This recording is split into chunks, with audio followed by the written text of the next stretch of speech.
આજના વિડીયોમાં આપણે DHCPને સિસ્કો પેકેટ ટ્રેસર સોફ્ટવેર પર કરીશું. DHCPનું પૂરું નામ ડાયનામિક હોસ્ટ કોન્ફિગરેશન પ્રોટોકોલ છે. તે દરેક પીસીને ઓટોમેટિકલી IP એડ્રેસ એસાઇન કરે છે.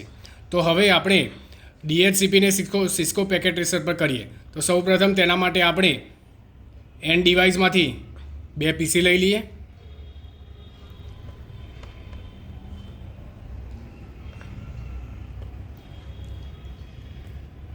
ત્યારબાદ સ્વિચ 2960 સ્વિચ લઈએ છીએ આપણે. ત્યારબાદ એક રાઉટર લઈએ છીએ 2911 રાઉટર, અને એક સર્વર લઈશું, જેના માટે આપણે એન્ડ ડિવાઇસમાં જઈશું. એન્ડ ડિવાઇસમાંથી આ જેનેરિક એક સર્વર છે.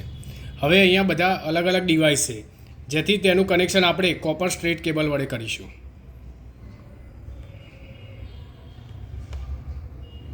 તો PC 0નું કનેક્શન ફાસ્ટ ઇન્ટરનેટથી સ્વિચમાં આપણે કરીશું.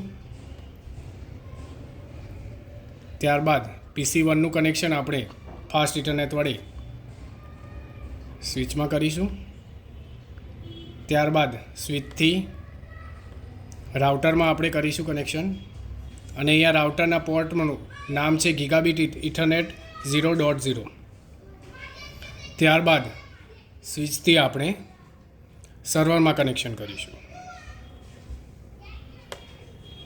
હવે આપણે રાઉટર પર લેફ્ટ ક્લિક કરીએ છીએ, જેથી એક ડિફોલ્ટ મેન્યુ ઓપન થશે.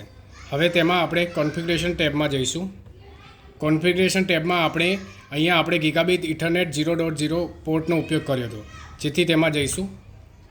અહીંયા આપણે ઓન કરીશું આ પોર્ટને, અને અહીંયા IP એડ્રેસ આપીશું. તો અહીંયા IP એડ્રેસ આપણે આપીએ છીએ 192.168.1.1. ટેબ આપતા તે ઓટોમેટિક તેનું સબનેટ માસ્ક લઈ લે છે. હવે આપણે સર્વર પર જઈશું. સર્વર પર લેફ્ટ ક્લિક કરીશું. લેફ્ટ ક્લિક કરતાં એક ડિફોલ્ટ મેન્યુ ઓપન થશે, જેમાં આપણે ડેસ્કટોપ પર ક્લિક કરીશું. ડેસ્કટોપમાં આપણે IP કોન્ફિગરેશન પર જઈશું. IP કોન્ફિગરેશનમાં અહીંયા આપણે સર્વરને એક IP એડ્રેસ આપી દઈએ છીએ. દાખલા તરીકે 192.168.1.2. ટેબ આપતા તે સબનેટ માસ્ક ઓટોમેટિક લઈ લે છે. ડિફોલ્ટ ગેટવેમાં અહીંયા આપણે જે રાઉટરને IP એડ્રેસ આપ્યું હતું તે અહીંયા આપણે આપીશું.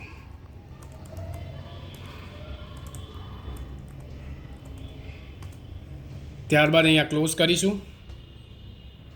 ત્યારબાદ અહીંયા આપણે સર્વિસીસમાં જઈશું. સર્વિસીસમાં આપણે અહીંયા DHCP કરીએ છીએ, એટલે DHCPમાં જઈશું.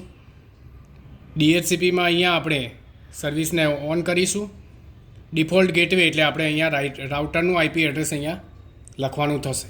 તો રાઉટરનું IP એડ્રેસ હતું 192.168.1.1. ત્યારબાદ આપણે તેને સેવ કરીશું. ત્યારબાદ આપણે આને ક્લોઝ કરીશું. હવે આપણે PC 0 પર જઈએ છીએ. PC 0 પર આપણે લેફ્ટ ક્લિક કરીને ઓપન કરીશું. ત્યારબાદ ડેસ્કટોપમાં જઈશું. ડેસ્કટોપમાં IP કોન્ફિગરેશન પર જઈશું. અહીંયા સ્ટેટિક છે, સ્ટેટિકમાં કોઈ જાતના IP એડ્રેસ બતાવતા નથી. હવે આપણે અહીંયા DHCP પર ક્લિક કરીશું. DHCP પર ક્લિક કરવાથી આ કોમ્પ્યુટરને આપણે IP એડ્રેસ આપ્યું નહોતું, પરંતુ સર્વર દ્વારા તેને ઓટોમેટિકલી IP એડ્રેસ એસાઇન થઈ જાય છે. તો આનું IP એડ્રેસ છે 192.168.1.3, અને સબનેટ માસ્ક અને ડિફોલ્ટ ગેટવે પણ તે લઈ લે છે. તેવી જ રીતે આપણે PC 1 ઓપન કરીએ. તો PC 1 પર આપણે લેફ્ટ ક્લિક કરીશું. લેફ્ટ ક્લિક કરતાં એક ડિફોલ્ટ મેન્યુ ઓપન થશે, તેમાં આપણે ડેસ્કટોપ પર જઈશું. ડેસ્કટોપમાં IP કોન્ફિગરેશન પર જઈશું. IP કોન્ફિગરેશન પર જતાં કોઈ જાતના અહીંયા IP એડ્રેસ બતાવતું નથી. ત્યારબાદ આપણે DHCP પર ક્લિક કરીશું. DHCP પર ક્લિક કરતાં રિક્વેસ્ટિંગ IP એડ્રેસ એવું આવે છે, અને ત્યારબાદ આ PCને પણ ઓટોમેટિકલી IP એડ્રેસ અસાઇન થઈ જાય છે. તો આનું IP એડ્રેસ છે 192.168.1.4. તો આપણે DHCP આ સિસ્કો પેકેટ ટ્રેસર પર કર્યું. DHCP એ ઓટોમેટિકલી IP એડ્રેસ એ તમારા ક્લાયન્ટને એસાઇન કરે છે.